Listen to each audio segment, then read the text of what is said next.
Hi guys, welcome to Richard Cabile YouTube channel. In today's video, I will teach you how to enable or disable power button and call on itel S15 mobile phone. And okay guys, but before we start, kindly subscribe to my YouTube channel by pressing the subscribe button and the bell to notify you if I have new videos. Okay guys, let's start.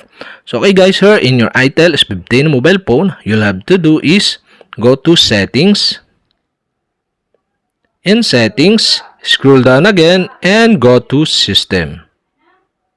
Here in system, scroll down and go to accessibility. In accessibility, scroll down again and go to interactions controls. Here in interaction controls, you can see the power button and call. The power button and call is disable. And okay guys, to enable this, you'll have to do is switch on the switch button on the right side.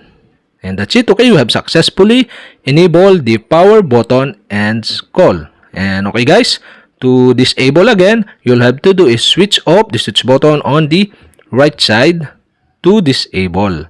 And okay guys, that's it. We have successfully enabled or disabled power button and call on itel S15 mobile phone. And okay guys, if you have a question, kindly comment below. And don't forget to hit the subscribe button and the bell to notify you if I have new videos. Okay guys, thank you for watching.